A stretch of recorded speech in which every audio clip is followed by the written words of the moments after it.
ہم وہی کہیں گے جو ہمارا دین ہم کو بتاتا ہے. عمل کرو تو تمہارا بھلا ہے. السلام علیکم ورحمۃ اللہ تعالی وبرکاتہ.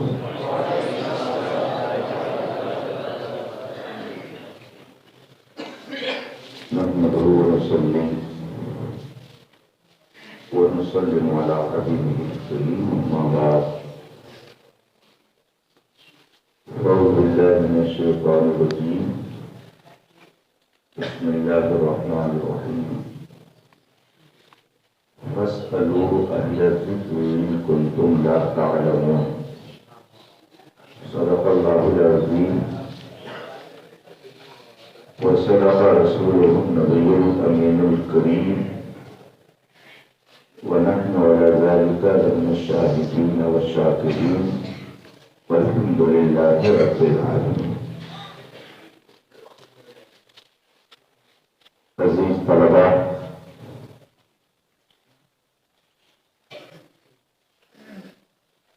عمومی درس فقہ کی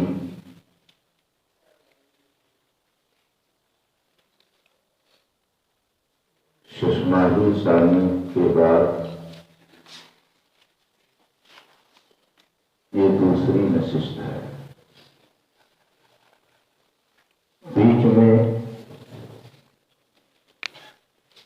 غیر معمولی تاخیر ہوئی، وقفہ طویل ہو گیا. اس کے مختلف اسباب تھے. ورنہ معمول کے مطابق 22 روز یا 1 ماہ کے اندر یہ مجلس ہو جانی چاہیے تھی. خیر، جس وقت بھی تعلیم و تعلم اور درس و تدریس کا موقع میسر آ جائے، اسے ہمیں اپنے لیے غنیمت جاننا چاہیے. رب تعالیٰ اپنے حبیب پاک کے طفیل ہماری اس محفل کو قبول فرمائے اور اسے کامیابی سے ہمکنہ فرمائے. اس سے قبل کی محفل میں تقلید کیا ہے اور تقلید کیوں کی جاتی ہے، اس کے حوالے سے تفصیلی گفتگو ہو چکی ہے. اسی موضوع پر آج کا یہ درس بھی جاری رہے گا. خاص کر تقلید کرنے کی دلیل کتاب و سنت میں تقلید کا ثبوت کہاں ہے، یہ باتیں آپ کے سامنے رکھی جائیں گی. رب تعالی ہم سب کو احکام شرعیہ کی تعلیم و تدریس اور اس کے تعلم اور اس کے فہم و تفہیم کی توفیق عطا فرمائے. حصول برکت کے لیے درود پاک پڑھنے. اللہم صلی علی سیدنا و مولانا محمد صلی اللہ علیہ وسلم. گزشتہ درس سے ربط آپ کی ذہنی طور پر پیدا کریں کہ تقلید کا معنی ہوتا ہے گلے میں پٹا ڈالنا. مقلد اس اسم فاعل باب تفعیل سے ہے، جس کا لفظی ترجمہ ہوا کسی کی غلامی کا پٹا گلے میں ڈالنے والا۔ شریعت کی اصطلاح میں تقلید کہتے ہیں کسی کے قول اور فعل کو حجت اور دلیل سمجھ کر اسے ماننا اور اس پر عمل کرنا۔ مختلف الفاظ میں مختلف اصول فقہ کی کتابوں میں تقلید کی جو تعریف کی گئی ہے ان سب کا ماحصل یہی ہے، قبول قول الغیر، کسی کی بات کو بلا دلیل قبول کر لینا، اس پر اعتماد اور بھروسہ کرتے ہوئے، یہی تقلید ہے۔ اس حوالے سے بہت ساری ضروری باتیں اس سے پہلے آپ کے سامنے رکھی جا چکی ہیں۔ غالباً آپ کو یاد ہوگا اس نشست میں یہ گفتگو آئی تھی کہ کچھ امور عقائد سے متعلق ہیں جن میں تقلید نہیں کی جاتی ہے۔ عقیدے کے سلسلے میں کسی مجتہد کی تقلید نہیں کی جاتی۔ عقائد کا ثبوت کتاب و سنت سے ہوتا ہے۔ دوسرے وہ احکام جن کا ذکر صراحتاً صاف صاف قرآن و حدیث میں موجود ہے، ان میں بھی تقلید نہیں کی جاتی۔ عقائد سے متعلق مثلاً خدا ایک ہے، ہم خدا کو ایک مانتے ہیں، اس کی دلیل میں یہ نہیں کہا جا سکتا کہ ہم خدا کو اس لیے ایک مانتے ہیں کہ امام اعظم نے فلاں کتاب میں ایسا فرمایا، یا امام ابو یوسف نے یہ فرمایا، امام محمد نے یہ فرمایا۔ ہم اس بنیاد پر خدا کو ایک نہیں مانتے۔ اسی طرح 5 وقت نماز فرض ہے، تو اس سلسلے میں ہم یہ نہیں کہتے کہ امام اعظم نے فرمایا اس لیے 5 وقت نماز فرض ہے۔ مغرب میں 3 رکعت فرض ہے، عشاء میں 4 رکعت فرض ہے۔ اس کی دلیل میں ہم یہ نہیں کہتے کہ امام اعظم نے فرمایا، امام ابو یوسف نے فرمایا، فلاں امام نے فرمایا۔ اس کا ثبوت قرآن و حدیث سے ہے۔ تیسرے وہ احکام جن کا صراحتاً ذکر قرآن اور حدیث میں نہیں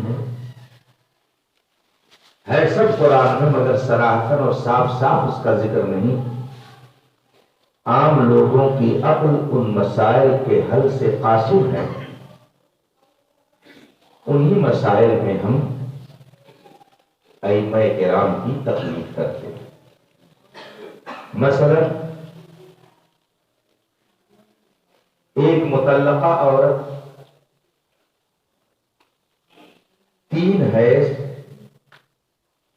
کی مدت عدت گزارے گی، تو اب اس سلسلے میں ہم کہتے ہیں کہ 3 حیض کیوں عدت گزارے گی؟ امام اعظم رضی اللہ تعالی عنہ نے ثلاثہ قروء کا یہ مطلب بتایا۔ اسی طریقے سے بے شمار مسائل ہیں، تو وہ مسائل جن کا سراپن کتاب و سنت میں، قرآن و حدیث میں کہیں ذکر نہیں ہے، ائمہ مجتہدین نے کتاب و سنت میں غور کر کے ان مسائل کے احکام بیان کیے، انہی مسائل کو تقلید کے دائرے میں رکھا جائے گا، اور انہی مسائل میں جو حکم ائمہ مجتہدین نے بیان کیا اس کو مان لیں، اسی کا نام تقلید ہے۔ تقلید کی 2 قسمیں ہیں، ایک ہے مطلق تقلید اور ایک ہے تقلید شخصی۔ مطلق تقلید کا مطلب یہ ہوتا ہے کہ کسی بھی شرعی محقق اور مجتہد کی بات پر اعتماد کر کے اس پر عمل کیا جائے، یہ ہے مطلق تقلید۔ کسی بھی مجتہد کی بات پر اعتماد کرتے ہوئے اس کو تسلیم کر لیا جائے اور اس پر عمل کیا جائے، یہ مطلق تقلید ہے۔ اور کسی خاص مجتہد کی ہی باتوں کو ماننے کا التزام کر لیا جائے، اس کا نام تقلید شخصی ہے۔ تقلید 2 طرح کی ہوئی، مطلق تقلید اور تقلید شخصی۔ کسی مجتہد کی بات مانی جائے، یہ مطلق تقلید ہے۔ اور مثلا امام اعظم ہی کی تقلید کی جائے، امام شافعی ہی کی تقلید کی جائے، کسی ایک ہی مجتہد کے بیان کردہ احکام کو مانا جائے، اس کا نام ہے تقلید شخصی۔ مطلق تقلید کے سلسلے میں علماء کرام فرماتے ہیں کہ اس کا ثبوت قرآن پاک سے ہے۔ مطلق تقلید کا ثبوت قرآن پاک سے ہے، اور جو چیز قرآن پاک سے ثابت اس کا درجہ فرض کا ہوتا ہے۔ اس لیے مطلق تقلید یہ کیا ہے؟ فرض ہے۔ اور تقلید شخصی کہ کسی ایک فرد کے بتائے ہوئے احکام اور اس کے مستنبط کیے ہوئے مسائل کو ہی ماننا اور اسی پر عمل کرنا، یہ جو تقلید شخصی ہے اس کا ثبوت حدیث پاک سے ہے اور ائمہ کرام علماء اسلام کے اقوال سے ہے اور تمام علماء اور عوام و خواص کے عمل سے ہے، تو اس کا درجہ ہوا واجب کا۔ اب حاصل کلام یہ ہے کہ مطلق تقلید فرض ہے اور تقلید شخصی واجب ہے۔ مطلق تقلید فرض کیسے ہے؟ اس لیے کہ قرآن پاک میں اللہ تبارک و تعالی نے ارشاد فرمایا، بسم اللہ الرحمن الرحیم، وَلَوْلَا نَفَرَ مِنْ كُلِّ فِرْقَةٍ مِنْهُمْ طَائِفَةٌ لِيَتَفَقَّهُوا فِي الدِّينِ۔ کیوں نہیں تم میں سے ایک جماعت جاتی ہے تاکہ وہ دین کی فقہ اور دین کی سمجھ حاصل کرے.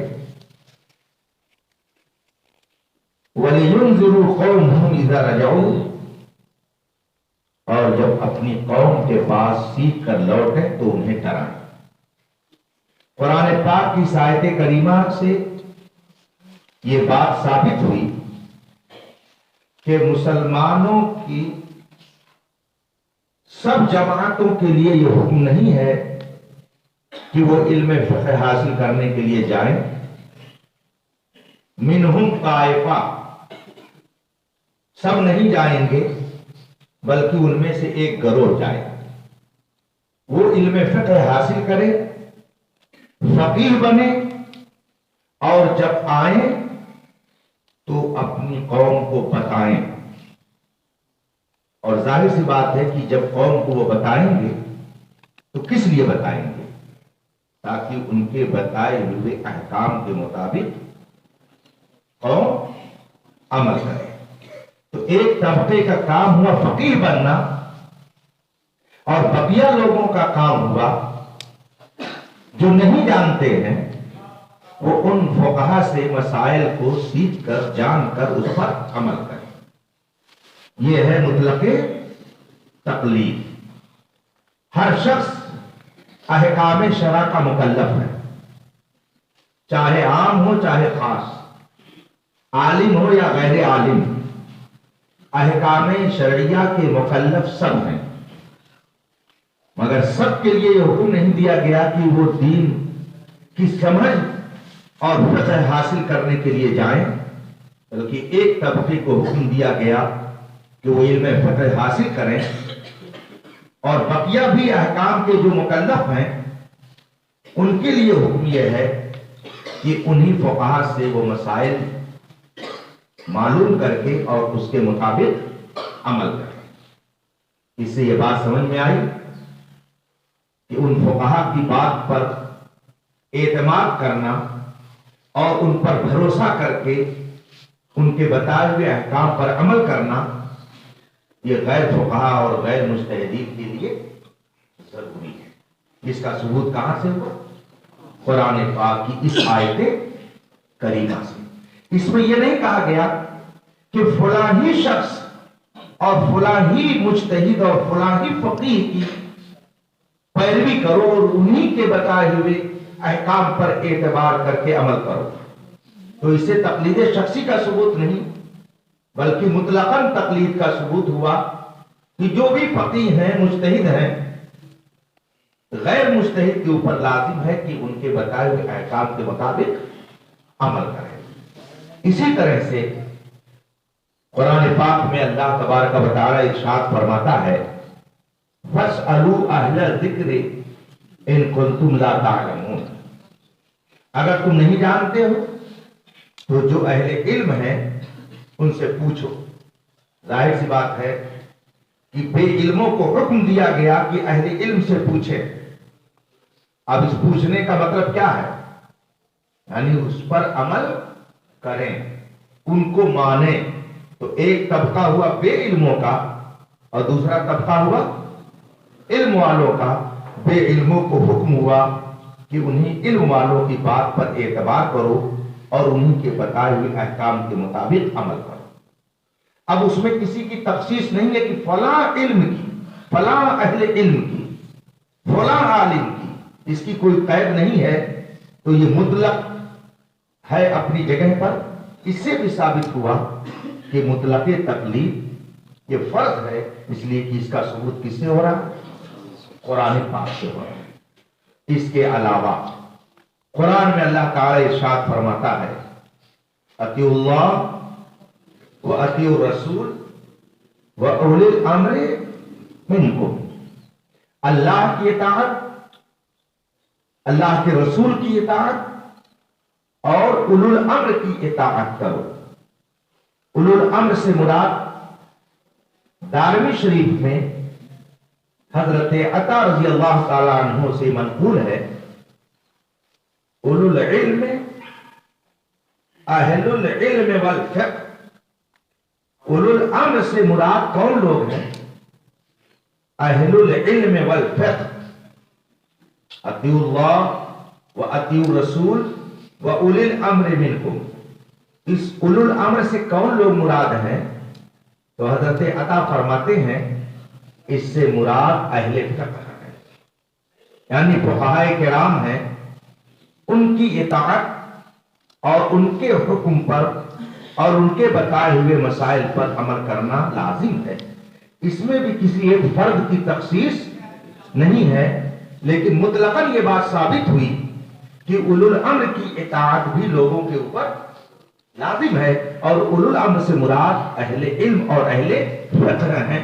تو فقہا کی اطاعت اور ان کی پیروی اور ان کے بتائے ہوئے احکام پر چلنا یہ قرآن سے ثابت ہوا، اور عوام کے لیے یہ حکم دیا گیا کہ وہ اہل فقہ اور اہل علم کی اطاعت کریں۔ اسی کا نام کیا ہے؟ تقلید۔ تو مطلق تقلید کا ثبوت کس سے ہوا؟ قرآن پاک کی آیت کریمہ سے۔ آیت کریمہ نہیں بلکہ آیات کریمہ سے ثبوت۔ اس کے علاوہ بھی اور متعدد آیات طیبہ ہیں جن سے مطلق تقلید کا ثبوت ہوتا ہے۔ اعلیٰ حضرت رضی اللہ تعالی عنہ نے قرآن پاک کی آیت کریمہ فلولا نفر من کل فرقہ سے ہی مطلق تقلید کی فرضیت کو ثابت کیا ہے۔ چنانچہ آپ کو یاد ہوگا کہ رامپور میں ایک عرب صاحب کر کے رہتے تھے، رامپور میں کہیں سے منتقل ہو کر آئے ہوئے تھے، رامپور میں وہ رہتے تھے۔ ان کو لوگ عرب صاحب کہتے تھے۔ اعلیٰ حضرت رضی اللہ تعالی عنہ کی عادت کریمہ تھی کہ نسبتوں کا بڑا احترام فرماتے۔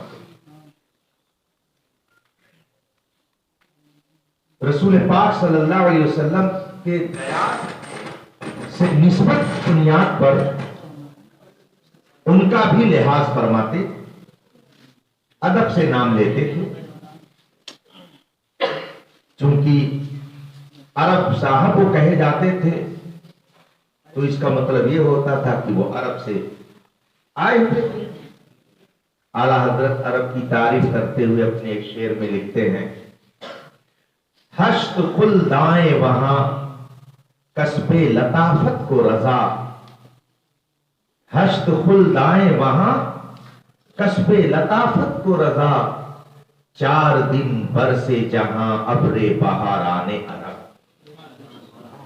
یعنی جس جگہ عرب کے پہاڑوں کے بادل 4 دن برس جائیں تو وہاں کا منظر اتنا حسین و جمیل ہو جائے کہ ہشت خلدائیں وہاں 8 جنتیں اتر کر کے وہاں چلی آئیں، اور وہاں سے وہ بھی لطف اور لطافت لینے کے لیے آگے بڑھیں۔ عرب کے مقدس بادلوں کی فضیلت اس طرح سے اعلیٰ حضرت نے بیان فرمائی ہے۔ تو یہ بات ضمناً آ گئی۔ وہ عرب شریف سے نسبت بھی ان کو عرب صاحب ان کو کہتے تھے، تو اعلیٰ حضرت بھی لحاظ کرتا۔ اتفاق سے ان کی نظر سے اعلیٰ حضرت کی ایک کتاب گزری جس میں اعلیٰ حضرت رضی اللہ تعالیٰ عنہ نے تحریر فرمایا کہ مطلق تقلید یہ فرض قطعی ہے۔ اعلیٰ حضرت کو ان کے بارے میں یہ نہیں معلوم تھا کہ یہ کچھ غیر مقلدیت کے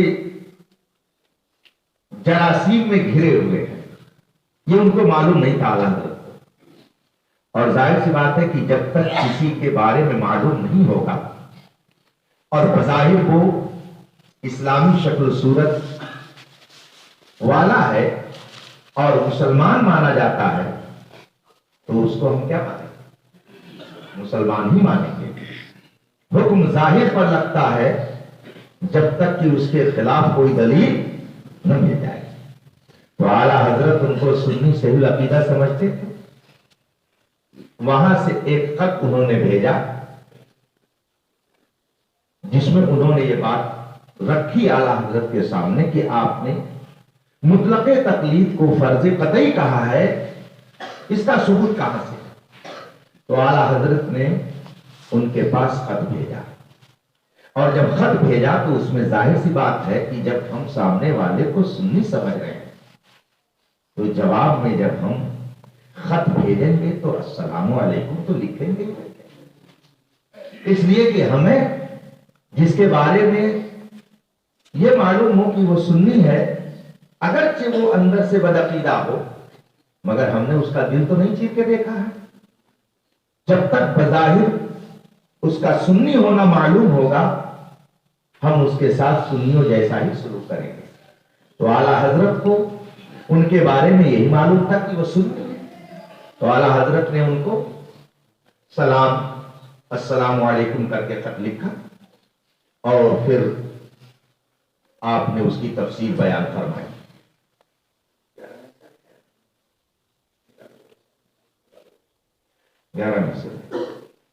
اور جب عرب صاحب کے خط کے جواب میں آپ نے دلیل دینی شروع کی کہ مطلق تقلید فرض قطعی ہے، اس کا ثبوت قرآن کی فلاں آیت کریمہ سے ہے، تو سب سے پہلے بطور دلیل جس آیت کا آپ نے ذکر کیا وہ یہی آیت کریمہ ہے فلولا نفر من کل فرقۃ.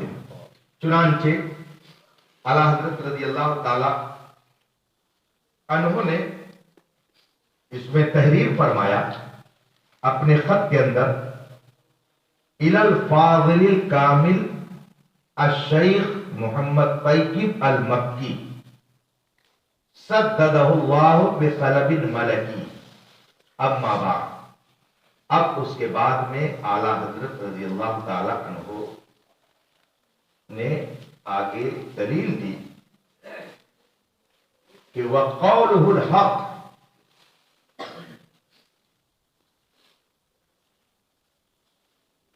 فلولا نفر من كل فرقة منهم طائفة ليتفقهوا في الدين ولينذروا قومهم إذا رجعوا إليهم لعلهم يحذرون.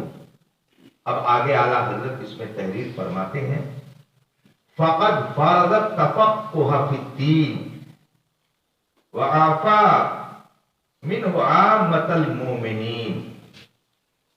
اللہ تبارک و تعالی نے تفقہ فی الدین کو فرض فرمایا اور عامہ مومنین کو اس سے الگ رکھا. ایک جماعت کے اوپر فرض کیا اور بقیہ کو اس سے الگ رکھا. اس کا مطلب یہ ہوا کہ اب بقیہ لوگوں کو انہی فقہا کی پیروی لازم ہے. چنانچہ آگے خود اس کے ترجمے میں فرماتے ہیں کہ جب احکام الہیہ ہر عام و عامی پر ہیں، آزاد کوئی نہ چھوڑا گیا، اور فقہ سیکھنے کو صاف فرما دیا کہ سب سے نہیں ہو سکتا، ہر گروہ سے بعض اشخاص سیکھیں اور اپنی قوم کو احکام بتائیں کہ وہ مخالفت حکم سے بچیں، تو صاف صاف عام لوگوں کو ان فقیہوں کی بات پر چلنے کا حکم ہوا، اور اسی کا نام تقلید ہے جس کی فرضیت قرآن عظیم کی نص تقلید سے ثابت ہے. اس آیت سے معلوم ہوا کہ اعلیٰ حضرت نے مطلق تقلید کی فرضیت کے ثبوت میں سب سے پہلی آیت کریمہ یہی پیش فرمائی فلولا نفر من کل فرقۃ. بات سمجھ میں آ گئی؟ اس سے سمجھ میں یہ بات آئی کہ مطلق تقلید کرنا یہ فرض ہے، اور اس کا ثبوت کس سے ہے؟ قرآن پاک کی آیت کریمہ سے ہے. اور ایک بات یہیں پر اور سمجھ لو کہ اعلیٰ حضرت نے خط میں ان کے لیے لقب لکھا الی الفاضل الکامل الشیخ فلاں سلام علیہ. وہ سلام بھی ان کو لکھا اور ان کی تعریف و توصیف بھی کی اور اسی کے ساتھ ساتھ ان کے لیے اچھا لقب بھی لکھا. لیکن جب پھر دوبارہ عرب صاحب کا وہاں سے خط آیا تو اس سے یہ ظاہر ہوا کہ ان کے اندر کچھ غیر مقلدیت کے جراثیم پائے جاتے ہیں. تو اب دوبارہ جب اعلیٰ حضرت نے ان کے پاس خط لکھا تو نہ ان کو فاضل اکمل اور کامل کہا اور نہ ہی السلام علیکم ورحمۃ اللہ وبرکاتہ کہا. ان میں سے کوئی بھی لفظ استعمال نہیں کیا. چنانچہ جو دوسرا خط اعلیٰ حضرت نے لکھا تو اس میں نحمدہ و نصلی علی رسولہ کریم اور اس کے بعد میں پھر آپ نے سمع سامعون یہیں سے شروع کر دیا کرنا. نہ ان کے لیے فاضل کامل نہ شیخ نہ سلام علیہ کوئی لفظ استعمال نہیں کیا. اس سے پتہ چلا کہ جب تک کسی کی بدعقیدگی ظاہر نہ ہو تب تک تو اسے سلام کلام رہے گا اور جب بدعقیدگی ظاہر ہو جائے تو اب اس کے ساتھ وہی طریقہ اپنایا جائے گا جو رسول پاک نے ہمیں عطا فرمایا ہے. بعض لوگوں نے غلط فہمی پیدا کرنے کے لیے لوگوں میں یہ بات پھیلائی کہ اعلیٰ حضرت نے بھی ایک غیر مقلد کو سلام لکھا. یہ سراسر بددیانتی ہے. اعلیٰ حضرت کو یہ معلوم نہیں تھا کہ سامنے والا غیر مقلد ہے اور جب معلوم ہوا ان کے کلام سے تو آپ نے سلام ان کو نہیں کیا. اس لیے آخر والا خط بالکل واضح کر رہا ہے کہ اعلیٰ حضرت کسی بد مذہب کے ساتھ کسی طرح کی ایسی بات اور ایسی حرکت نہیں کرتے تھے کہ جس سے خود گرفت میں آئے، بلکہ ان کے ساتھ وہی سلوک اپناتے تھے جو اللہ و رسول نے انہیں عطا کیا. بات سمجھ میں آ رہی ہے؟ تو اب بات یہ ہوئی کہ مطلق تقلید فرض ہے اور اس کا ثبوت قرآن پاک کی متعدد آیتوں سے ہے. اب رہی یہ بات کہ تقلید شخصی یہ واجب کیسے ہے. ہم اہل سنت و جماعت حنفی، شافعی، مالکی، حنبلی یہ چاروں کے چاروں اس بات پر متفق ہیں کہ تقلید شخصی واجب ہے. واجب ہے یعنی کسی ایک مجتہد کے قول پر ہی عمل کرنا اور اس کے بتائے ہوئے احکام کے مطابق زندگی گزارنا یہ کیا ہے؟ واجب ہے. اس کا ثبوت حدیث پاک سے بھی ہے اور ائمہ کرام اور علماء اعظام کے اقوال سے بھی. چنانچہ آپ نے متعدد بار یہ حدیث سنی ہوگی کہ رسول پاک صلی اللہ علیہ وسلم نے حضرت سیدنا معاذ بن جبل رضی اللہ تعالی عنہ کو یمن کا گورنر بنا کر بھیجا. تو آقا کریم صلی اللہ علیہ وسلم نے ان سے دریافت فرمایا کہ اگر تمہارے سامنے کوئی معاملہ آئے تو تم فیصلہ کیسے کرو گے؟ انہوں نے عرض کیا رسول اللہ میں کتاب اللہ سے فیصلہ کروں گا، قرآن پاک سے. حضور نے فرمایا کہ فَإِن لَمْ تَجِدْ اگر تمہیں قرآن پاک میں نہ ملے تو عرض کی انہوں نے یا رسول اللہ پھر میں آپ کی احادیث طیبہ سے حکم بیان کروں گا. رسول پاک نے فرمایا کہ اگر تمہیں حدیث میں بھی مسئلہ نہ ملے تب نہ ملنا اور ہے اور نہ ہونا. حضور نے یہ نہیں فرمایا کہ اگر قرآن میں نہ ہوتا، کیا فرمایا؟ قرآن میں نہ ملے تب. اس کا مطلب یہ ہے کہ ہے تو سب، قرآن میں ہے سب، مگر سب کو سب مل جائے ایسا نہیں ہوتا ہے. اس کی واضح مثال سمجھنے کے لیے موبائل ہے. موبائل میں سینکڑوں فیکشن، لیکن انفیکشن قرآن کے موبائل میں بہت سارے پروگرام ہیں مگر ہم اور آپ دو چار جانتے ہیں، جبکہ اس میں بہت کچھ ہے. تو جو اس کا ماہر ہوتا ہے وہ سارے پروگراموں کو سمجھ لیتا ہے اور جو ماہر نہیں ہوتا ہے تو صرف وہ موبائل پر فون لگا دیا اور یا ریسیو کر لیا. بہت سے لوگ ایسے ہیں کہ جو اس میں سے نمبر نکالنا بھی نہیں جانتے. تو ہے اس میں سب کانٹیکٹ نمبر ہے اور یہ بھی ہے اور وہ بھی ہے، مگر سب کو مل جائے سارا پروگرام یہ کوئی ضروری، تو قرآن میں ہے سب، ولا رطب ولا یابس الا فی کتاب مبین، خشک و تر ہر چیز کا بیان قرآن میں ہے، کوئی بھی چیز ایسی نہیں ہے جس کا تذکرہ قرآن میں نہ ہو۔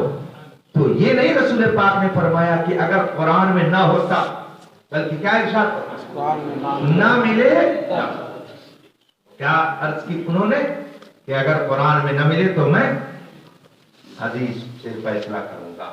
آقا نے فرمایا کہ اگر تمہیں حدیث میں بھی نہ ملے تب، تو کیا فرمایا انہوں نے؟ اجتہد برائی، میں اپنے عقل سے اجتہاد کروں گا اور اجتہاد کر کے قرآن و حدیث کو سامنے رکھ کر مسئلہ نکالوں گا اور پھر اس کے مطابق میں فیصلہ کروں گا۔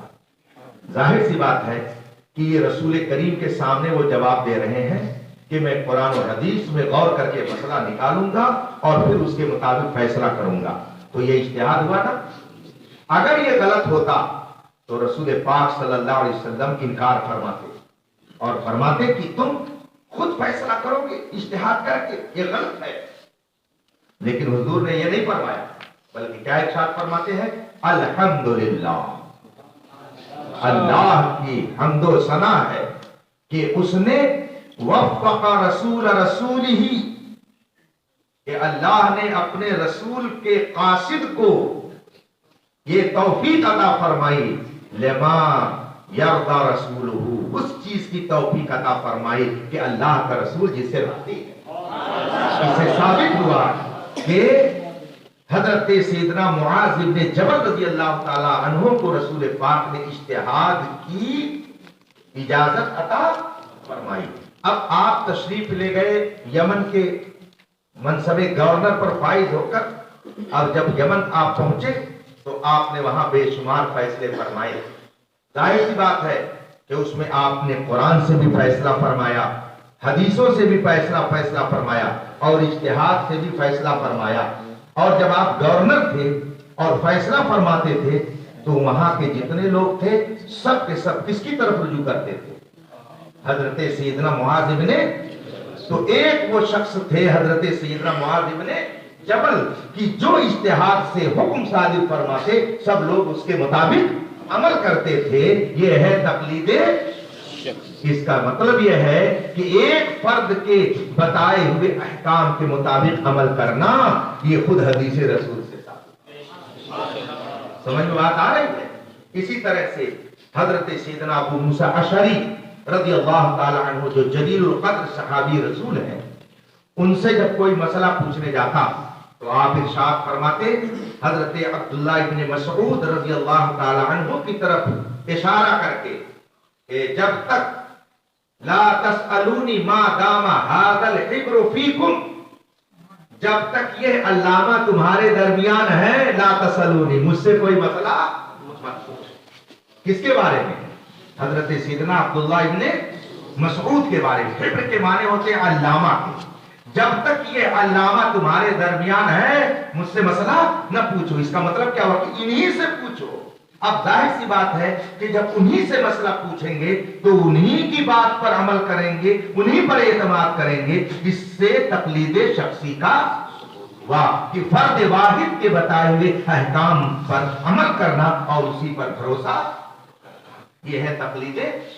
اس کا مطلب کیا ہوا کہ تقلید شخصی کا ثبوت حدیث پاک سے ہے۔ اس کے علاوہ اللہ کے رسول صلی اللہ علیہ وسلم ارشاد فرماتے ہیں، ما رآہ المسلمون حسنا فہو عند اللہ حسن، عام مومنین جس کام کو اچھا سمجھے وہ اللہ کے نزدیک بھی، اور 1200 سال سے پوری دنیا بھر کے جتنے مسلمان ہیں وہ سب کے سب تقلید کرتے ہوئے آ رہے ہیں۔ اس کا مطلب یہ ہے کہ 1200 سال کے سب مسلمانوں نے اس کو بہتر سمجھا، اور جس کو عام مسلمان بہتر سمجھیں وہ اللہ کے نزدیک بھی بہتر ہے۔ اس کا مطلب ہے کہ تقلید شخصی بھی کیا ہے؟ بہتر ہے۔ اس حدیث پاک سے بھی تقلید شخصی کا ہوتا ہے۔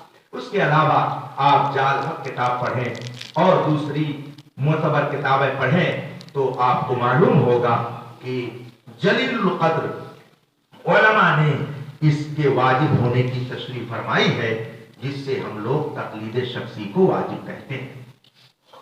غیر مقلدین کہتے ہیں کہ تقلید شخصی شرک ہے، اور کبھی کہتے ہیں کہ تقلید شخصی حرام ہے۔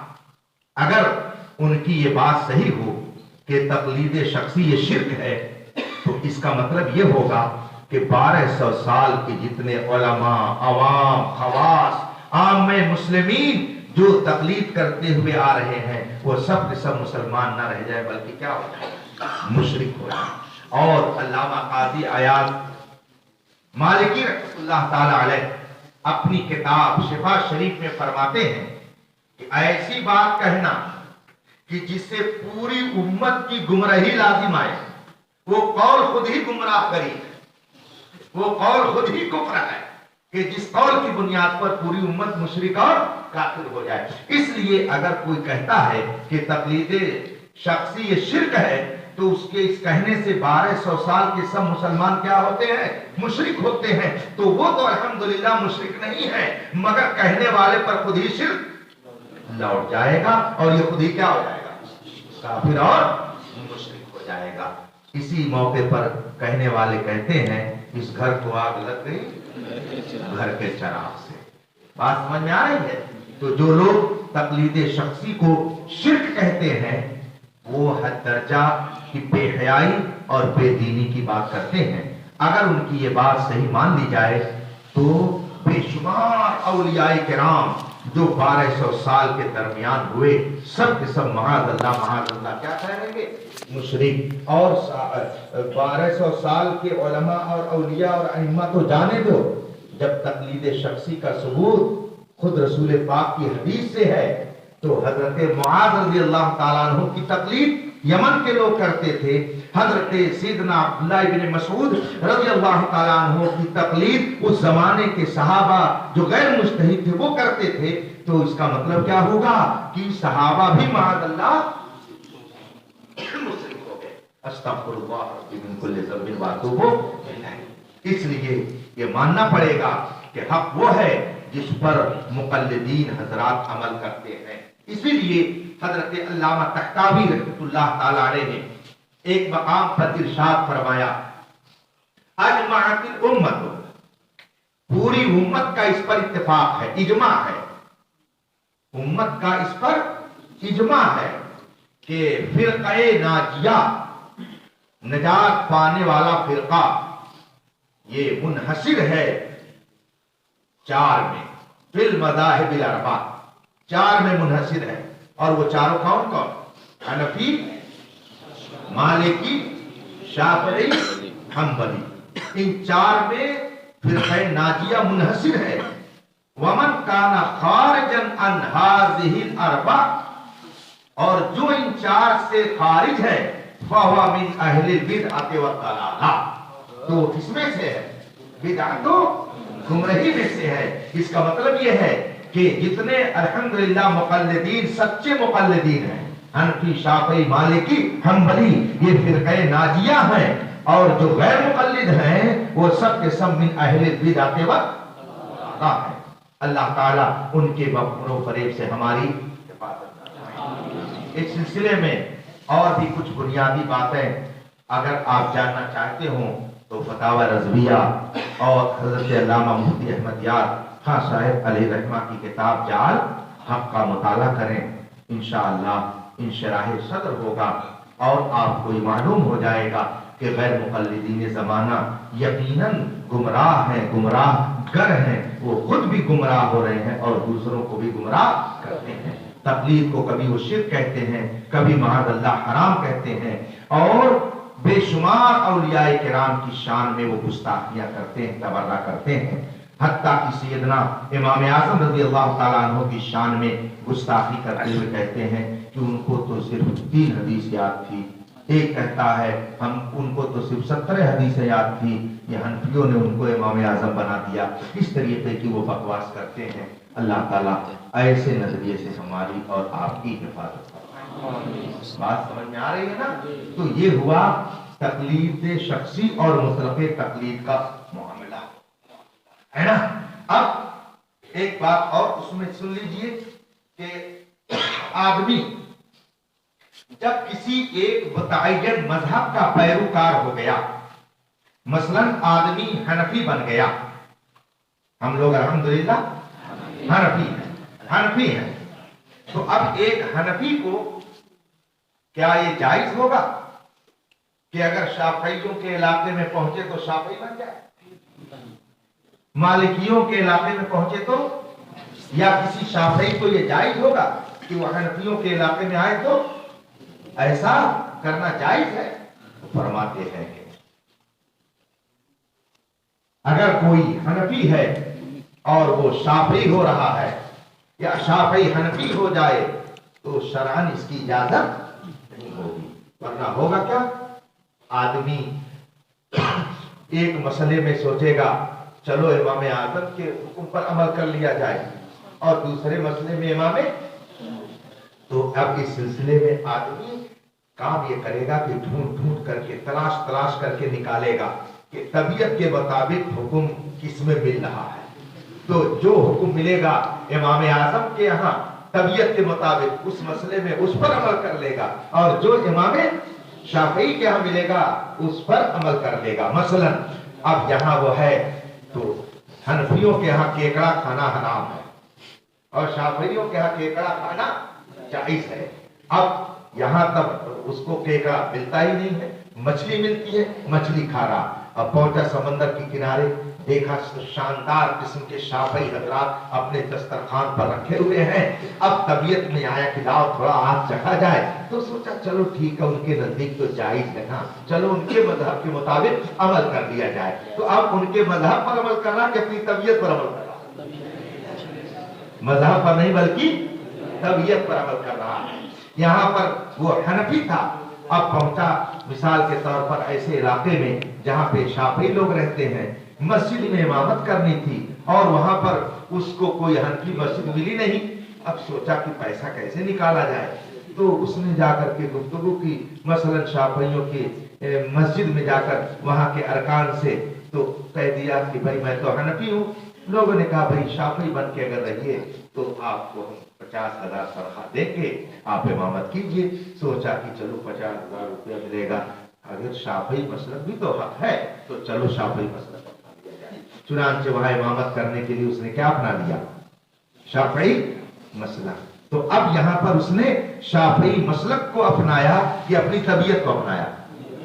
اپنی طبیعت۔ اس لیے جو حنفی ہو گیا اس کو حنفی بن کے رہنا ہے، جو شافعی ہو گیا اس سے شافعی بن کے رہنا ہے۔ ایسا نہیں ہو سکتا ہے کہ ایک مسئلے میں حنفیوں کے یہاں جو حکم ہے اس کے مطابق عمل کرے اور ایک مسئلے میں، ورنہ مسئلہ ایک سن لو، گفتگو میں سمیٹ دوں گا کہ ہمارے حنفیوں کے یہاں نکاح بغیر گواہوں کے نہیں ہو سکتا، نکاح کے لیے گواہ کا ہونا ضروری ہے۔ اب بے حیائی کے اس دور میں کسی نے سفر کیا، اب سوچا کہ چلو فلاں جگہ ایک لڑکی ہے اس سے نکاح کر دیا جائے۔ اب گواہ سوچا کہ گواہ کوئی تو نہیں بنے گا، سب کہیں گے یہ تو گڑبڑ معاملہ، گواہ نہیں بنیں گے۔ تو اب اس نے سوچا کہ اچھا چلو امام مالک کے یہاں تو گواہ شرط نہیں ہے، چلو اس کے مطابق نکاح کر دیا جائے۔ نہیں سمجھا؟ تو اب اس نے امام مالک کے بتائے ہوئے مسلک پر عمل کیا کہ اپنی طبیعت پر عمل کیا۔ اس کو بولتے ہیں تشہی اور تلاعب، یعنی مذہب کو خواہش نفس کے مطابق بنا لینا، مذہب کو ہنسی اور مذاق کے طور پر استعمال کرنا، یہ تشہی اور تلاعب ہے، لہو و لعب ہے۔ اور مذہب کو لہو و لعب بنا لینا یہ ناجائز و حرام ہے۔ غیر مقلد اسی لیے غیر مقلد بنتے ہیں کہ کسی معاملے میں طبیعت میں بات آئی تو چلو حنفیوں کے یہاں یہ نا اس پر عمل کر لیا جائے، اور طبیعت میں آئے اچھا یہ شافعیوں کے یہاں نا چلو اس پر عمل کر لیا جائے۔ تو اب کسی مسئلے میں وہ حنفیوں کے یہاں جو ہے اس کو لے لیتے ہیں، اور کسی معاملے میں جو شافعیوں کے یہاں ہے اس کو لے لیتے ہیں۔ تو یہ کسی مذہب پر نہیں عمل کرتے ہیں بلکہ اپنی، یہ تشہی ہے، تلاقی ہے، تلاعب ہے، یعنی دین کا مذاق بنا لینا، اور شرعاً اس کی اجازت نہیں ہے۔ اس لیے جو حنفی ہے اس کو حنفی بن کے رہنا ہے، جو شافعی ہے اسی لیے رد المختار میں فرمایا کہ لو ارتعل الحنفی الى مذہب یعزا، اگر حنفی کسی دوسرے مذہب کی طرف منتقل ہو جائے، حنفی کے بجائے شافعی بن جائے، تو بادشاہ اسلام اس کی یعزا، اس کو سزا دے گا، اور سزا جو مناسب سمجھے گا وہ اس کو دی جائے گی، لیکن سزا دی جائے گی۔ یہ لکھا ہوا ہے فقہ کی کتابوں میں۔ اس سے یہ بات معلوم ہوئی کہ ہمارے علماء نے جو یہ ضابطے بنائے ہیں وہ شریعت کی حفاظت کے لیے، تاکہ انسان شریعت کے مطابق عمل کرے۔ اللہ تبارک و تعالی ان باتوں پر عمل کی ہمیں توفیق عطا فرمائے، اور غیر مقلدیت سے ہماری اس وقت سب سے بڑا فتنہ جو مسلمانوں کے درمیان ہے وہ یہی فتنہ ہے جس کو فتنہ غیر مقلدیت اور وہابیت کہا جاتا ہے۔ اس موضوع پر ہمارے علماء کرام کی جو کتابیں ہیں آپ ان کو پڑھو، عقیدے کی پختگی کے لیے امام اہل سنت اعلیٰ حضرت رضی اللہ تعالیٰ عنہ کے رسائل کا مطالعہ کرو، اور اعمال کی درستگی کے لیے قانون شریعت اور بہار شریعت کا مطالعہ کرو۔ انشاءاللہ ایمان عقیدہ بھی محفوظ رہے گا، اور صالح اعمال کی توفیق بھی اللہ کی طرف سے ملتی رہے گی۔ تعالیٰ ان باتوں پر عمل کی ہمیں توفیق عطا فرمائے۔ کچھ سوال ہیں اور سبحان اللہ، ماشاء اللہ۔ ابھی ہم اور آپ حضور مفتی صاحب قبلہ سے نہایت ہی اہم گفتگو سماعت کر رہے تھے۔ یقیناً مفتی صاحب قبلہ نے مختصر سے وقت میں ہمیں ایسی باتیں بتا دی جس کے لیے ہمیں کافی مطالعے کی ضرورت تھی، اور آپ نے اسے ماشاءاللہ ابھی میرے خیال سے پونا گھنٹہ ہو رہا ہے، جس چیز کے لیے گھنٹوں بلکہ ایام درکار تھے، ہم نے مختصر سے وقت میں حضور والا سے اس کو سماعت فرما لیا کر لیا۔ لیکن ہم اور آپ صرف اسی پر اکتفا نہ کریں، جیسا کہ حضور نے فرمایا کہ ہمارے علماء کرام نے تقلید کے حوالے سے جو کتابیں تصنیف فرمائی ہیں ان کا ہم اور آپ مطالعہ کریں۔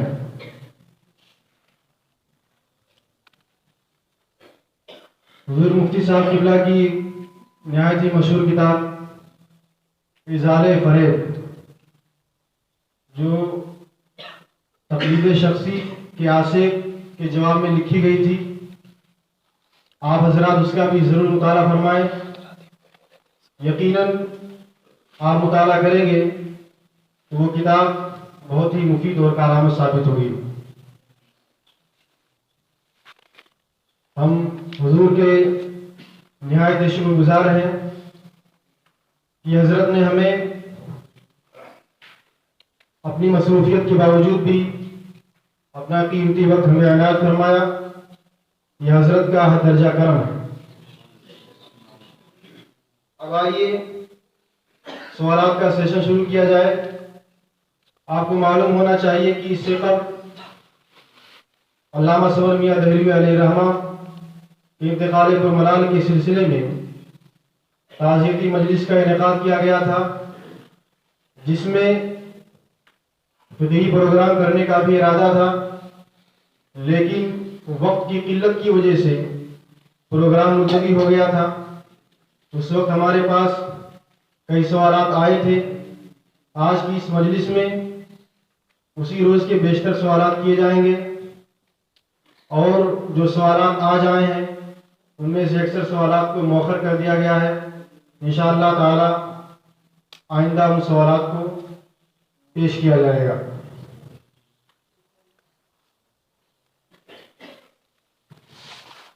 حضور والا پہلا سوال یہ ہے، اگر کوئی بد مذہب یعنی وہابی دیوبندی وغیرہ سب کے درمیان کھڑا ہو جائے تو ایسی صورت میں نماز پر کچھ اثر پڑے گا یا نہیں؟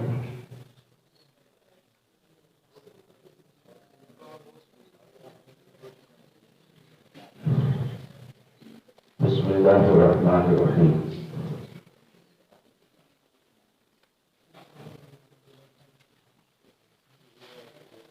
وہ بد مذہب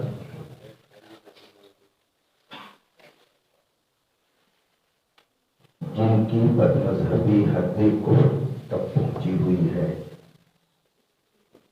جیسے وہابی، دیوبندی، رافضی، یہ سب مرتد کے حکم ہیں، اور مرتد پر نماز ہی نہیں، تو اگر وہ درمیانے صف میں کھڑا ہوگا تو اس کا مطلب یہ ہوا کہ ایک بے نمازی بیچ صف میں کھڑا ہے. اور ظاہر سی بات ہے کہ جب بے نمازی ایک بیچ میں کھڑا ہوگا تو اس سے قطعی سب لازم آئے گی، سب منقطع ہو جائے گی، اور قطعی سب یہ ناجائز و گناہ ہے، مکروہ تحریمی ہے. تو اگل بغل کے جو لوگ ہیں ان کی نماز میں ضرور کراہت لازم آئے گی. اس لیے بد مذہبوں کو درمیانے صف میں کھڑے ہونے سے روکا جائے. واللہ تعالی عنہ. ماشاءاللہ. یہ سوال اس سے پہلا چکا ہے.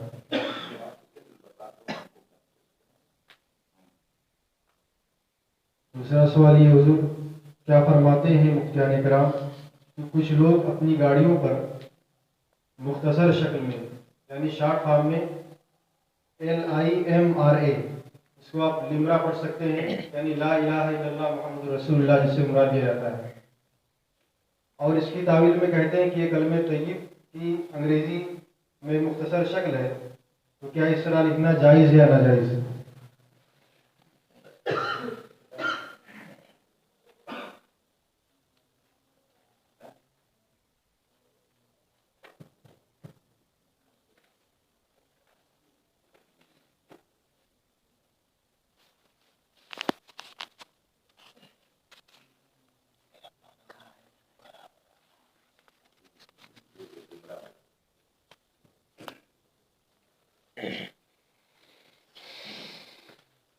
بسم اللہ الرحمن الرحیم.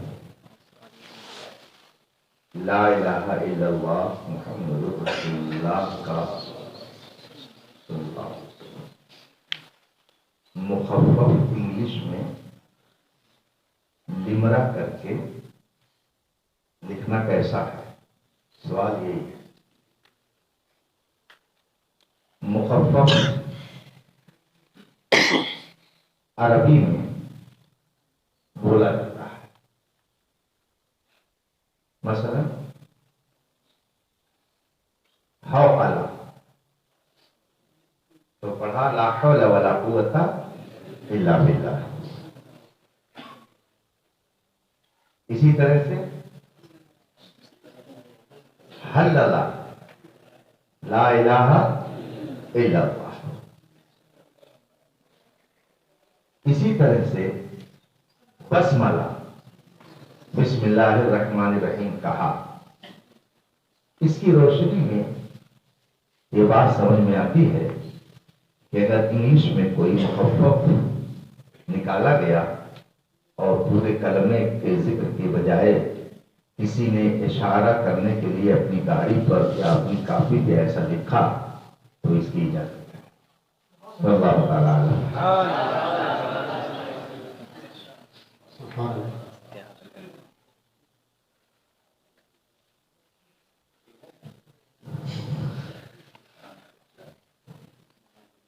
ایک قوال ہے جو کہ مندرجہ ذیل قسم کے اشعار پڑھتا ہے.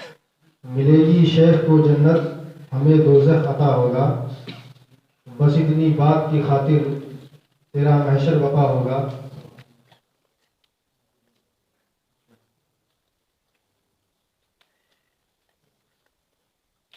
رکھا دو دو فرشتے ساتھ تو انصاف کیا ہوگا. کسی نے کچھ لکھا ہوگا، کسی نے کچھ لکھا ہوگا، اور دوسرے اشعار اسی قسم کے ان کا پڑھنا اور سننا گنگنانا کیسا ہے آگاہ فرمائیں۔ لا الہ الا اللہ محمد رسول اللہ۔ ایسے ہی شعراء کے بارے میں قرآن نے فرمایا ہے الشعراء یتبعہم الغاوون، شعراء کے پیچھے گمراہ لوگ ہی چلتے ہیں۔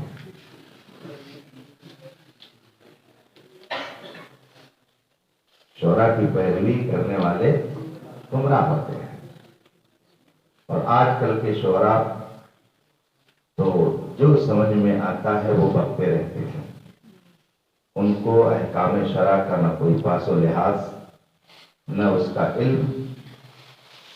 اور قوال کا انہوں نے ذکر کیا تو ایک قوال کا شعر مجھے بھی یاد آ گیا، اور ایک پیر صاحب تھے تو وہ جھوم رہے تھے، اتفاق سے کوئی منچلے صاحب وہاں پہنچ گئے تو انہوں نے وہ شعر لکھ کر شارح بخاری حضرت مفتی شفیق الحق صاحب امجدی علیہ الرحمہ کے پاس استفتاء کیا، تو وہاں سے جواب آیا کہ وہ قوال بھی کافر اور وہ پیر صاحب بھی کافر، جو جھوم رہے تھے وہ سب کافر۔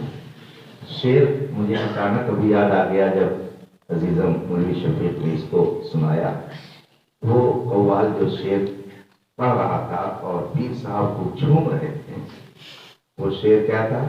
خلاق دو عالم نے عجب شکل بنا دی، جب اپنا گما ہونے لگا مہر لگا دی، معاذ اللہ رب العالمین۔ تو اس طریقے کے اشعار قوال پڑھتے ہیں، لوگ سنتے ہیں، جھومتے ہیں، نتیجہ یہ ہوتا ہے کہ سب اپنا ایمان برباد کرتے ہیں۔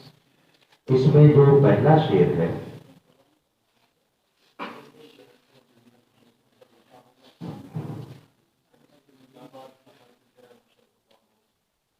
اس میں شاعر کہہ رہا ہے ملے گی شیخ کو جنت، مجھے دوزخ عطا ہوگا، بس اتنی بات کی خاطر تیرا محشر برپا ہوگا، یعنی تو محشر اس لیے برپا کرے گا کہ ہم کو جہنم میں بھیجے گا اور شیخ کو جنت میں بھیجے گا۔ ایک تو اس میں اس نے اللہ تبارک و تعالیٰ کے اس قیام محشر کے فلسفے کو اس میں منحصر کر دیا کہ میدان محشر جو تو قائم کرے گا تو اسی لیے قائم کرے گا کہ ہم کو جہنم میں بھیجے اور ان کو جنت میں بھیجے۔ تو ایک تو اللہ تبارک و تعالیٰ پر اعتراض کی بو اس شعر میں آ رہی ہے، اور اللہ تعالیٰ کے کسی فعل پر اعتراض کرنا کفر ہے۔ دوسری بات یہ ہے کہ اس نے شیخ سے مراد ظاہر سی بات ہے کہ علماء کو لیا، پیران طریقت کو لیا، تو اب ان پر وہ گویا طنز کر رہا ہے کہ ان کو تو جنت میں ڈالے گا اور ہم کو جہنم میں ڈالے گا، اور وہ بھی اللہ سے سوال کے طور پر، وہ اعتراض کے طور پر کہہ رہا ہے۔ اس لیے یہ شعر خدا کی شان کے لائق نہیں ہے، جس نے یہ شعر کہا اس پر توبہ لازم ہے۔ رہا دوسرا شعر جس میں اس نے یہ کہا رکھے دو فرشتے ساتھ تو انصاف کیا ہوگا، گویا یہ جو دو فرشتے ہر انسان کے ساتھ لگے تو اس پر بھی اس کا اعتراض ہے کہ تم نے دو رکھا ہے، تو اس پر اعتراض کیا، اور پھر یہ اعتراض کیا کہ پھر انصاف کیا ہوگا، یعنی وہ کوئی صحیح بات لکھے گا کوئی غلط بات لکھے گا، تو یہ فرشتوں پر بھی اعتراض ہوا، جبکہ فرشتے خطا سے معصوم ہوتے ہیں۔ پھر اس نے کہا انصاف کیا ہوگا، اس کا مطلب یہ ہے کہ فرشتوں کے ذریعہ جو کچھ دستاویز اللہ کی بارگاہ میں پہنچائی جائے گی اس کے مطابق جو اللہ فیصلہ کرے گا اس میں انصاف نہیں ہوگا، یہ سب کفر ہے۔ اس لیے ایسا شعر پڑھنا کفر، اور پڑھنے والا کافر، اور سن کر خوش ہونے والے سب کافر۔ توبہ، تجدید ایمان اور تجدید نکاح ضروری ہے۔ واللہ تعالی اعلم۔ ماشاء اللہ سبحان اللہ ماشاء اللہ بہت خوب۔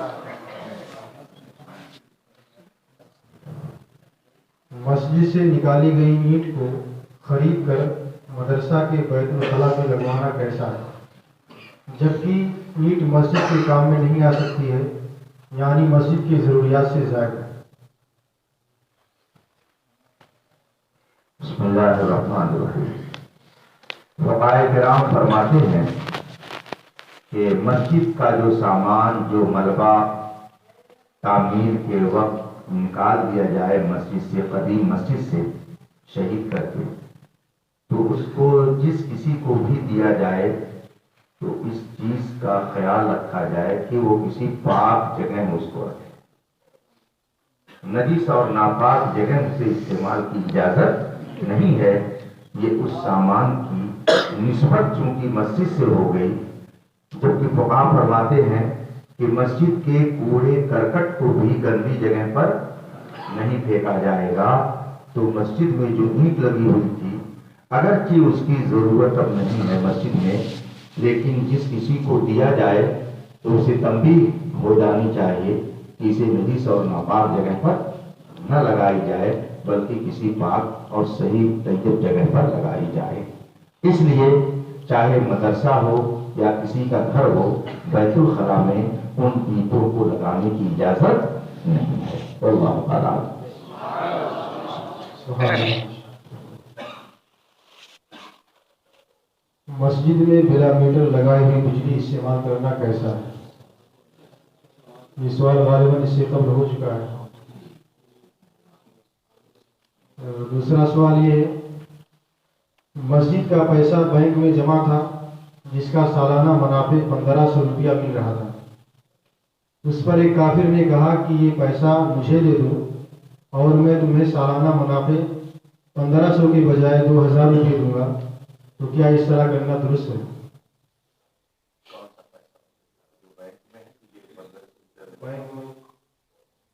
مسجد کا پیسہ بینک میں جمع ہے، بینک کی طرف سے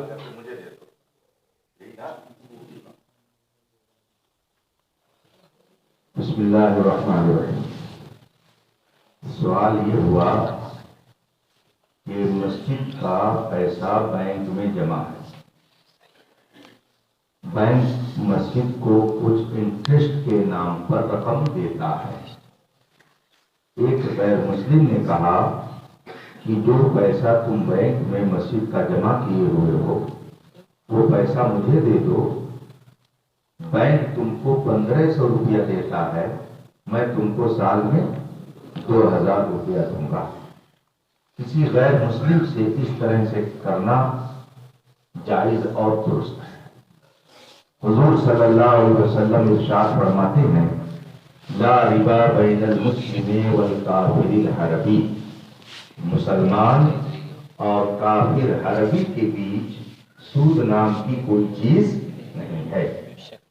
اسی لیے صاحب ہدایہ علامہ مرغی نانی رحمۃ اللہ تعالی علیہ نے ہدایہ شریف میں فرمایا، وَبِأَيِّ طَرِيقٍ أَخَذَهُ الْمُسْلِمُ أَخَذَ مَالًا مُبَاحًا إِذَا لَمْ يَكُنْ بِغَدْرٍ۔ تو جب ان کا مال سود کے دائرے میں آتا ہی نہیں ہے تو مسلمان جس طرح سے ان کی رضا سے حاصل کر لے وہ جائز اور مباح ہے۔ شرط یہ ہے کہ غدر اور بدعہدی اور دھوکہ نہیں ہونا چاہیے، دھوکہ فریب کسی سے جائز نہیں۔ لہذا جو سوال کیا گیا اس کے مطابق اگر وہ رقم بینک سے نکال کر کسی غیر مسلم کو دے دی جا رہی ہے اور وہ 1500 کی بجائے 2000 روپیہ سالانہ دیتا ہے تو اس کا لینا درست ہے۔ واللہ تعالی اعلم۔ ماشاءاللہ۔ سنی مدارس میں دیوبندی کتابیں پڑھانا کیسا ہے؟ بعض لوگ اس بات کو لے کر علماء اور اساتذہ پر طنز کرتے ہیں۔